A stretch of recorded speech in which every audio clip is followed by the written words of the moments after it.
नमस्कार. अन्नपूर्णा रेसिपीमध्ये मी स्वाती सगळ्यांचं खूप खूप स्वागत करते. आज मी बनवणार आहे सिंधी स्पेशल पदार्थ दाल पकवान. दाल बनवण्यासाठी मी घेतलेली आहे 1 वाटी चणा डाळ, 1 वाटी हिरवी मूग डाळ, 4-5 मिरे, 1 हिरवी मिरची, तेल, हळद आणि मीठ. चणा डाळ आणि हिरवी मूग डाळ 2-3 वेळा पाण्याने धुवून 1 तास भिजत ठेवायची आहे. डाळ शिजवण्यासाठी मी गॅसवर कुकरमध्ये पाणी गरम करत ठेवलेले आहे. त्यामध्ये 5-6 मिरे, तेल, मीठ, हळद आणि हिरवी मिरची टाकून घेतली. त्यानंतर कुकरमध्ये दोघं डाळ टाकून डाळ शिजण्यासाठी कुकरच्या 3 ते 4 शिट्ट्या घ्यायच्या आहे. डाळ शिजत आहे तोपर्यंत आपण पकवानसाठी कणिक मळून घेऊया. कणिक आपल्या अंदाजे घ्यायची आहे. मी 1.5 पाव मैदा घेतला, त्यात 3 चमचे रवा टाकलेला आहे. आता मोहनासाठी 2 चमचे तेल, जिरं, ओवा आणि मीठ हे सगळं मिश्रण एकत्रित करून मुटके बनवून बघायचे. मुटके बनवून झाले की थोडं थोडं पाणी टाकून कणिक मळून ठेवायचे आहे. कणिक मळून झालेली आहे. कणिकला झाकून अर्धा तास बाजूला ठेवायचे आहे. आता आपण डाळला तडका देऊन घेऊ. डाळ मस्त शिजलेली आहे. डाळ थोडी मॅश करून आपल्या अंदाजाने थोडं गरम पाणी टाकून घ्यायचं आहे. डाळला फोडणी देऊन घेऊया. फोडणीसाठी लागणार आहे आपल्याला बारीक चिरून घेतलेली हिरवी मिरची, 2-3 लाल सुकी मिरची, लाल मिरची पावडर, धने पावडर, जिरं, हळद, हिंग, बारीक कट करून घेतलेलं अद्रक, कोथिंबीर आणि चवीनुसार मीठ.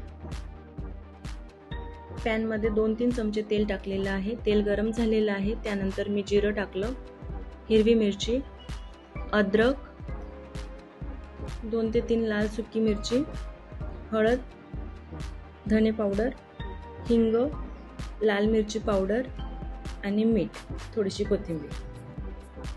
अशा पद्धतीने आपण दालला फोडणी देऊन घ्यायची आहे. नंतर पकवान बनवायला घेऊया. कणिकचे पेढ्याच्या आकाराचे गोळे करून घ्यायचे आहे. त्यानंतर बारीक पोळी लाटून काट्या चमच्याने पोळीला छेद करून घ्यायचे आहे. अशा प्रकारे आपण बनवलेले पकवान मीडियम गॅसवर सोनेरी रंग येईपर्यंत तेलात तळून घ्यायचे आहे. बघा किती छान रंग आलेला आहे पकवानला. मस्त तळून झालेले आहे. आता आपण हिरवी चटणी बनवायला घेऊ. चटणीसाठी लागणार आहे आपल्याला पुदिना, कोथिंबीर, 2 ते 3 हिरवी मिरची, अद्रकचे तुकडे, तेल, मीठ, गूळ आणि चिंचेचा आगळ.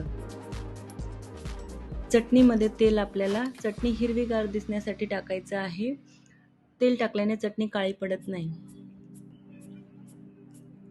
हे सगळं मिश्रण एकत्रित करून मिक्सरमध्ये बारीक वाटून घ्यायचं आहे. बघा चटणी मस्त हिरवीगार बनवून तयार आहे. दाल पकवान बनवून तयार आहे. आता आपण सर्व करूया. आता एका प्लेटमध्ये पकवान ठेवूया. वरून दाल पसरवायची आहे. बारीक चिरलेला कांदा, टोमॅटो, आंबट गोड हिरवी चटणी, चिंचेचा आगळ, बारीक शेव आणि गार्निशिंगसाठी थोडीशी कोथिंबीर.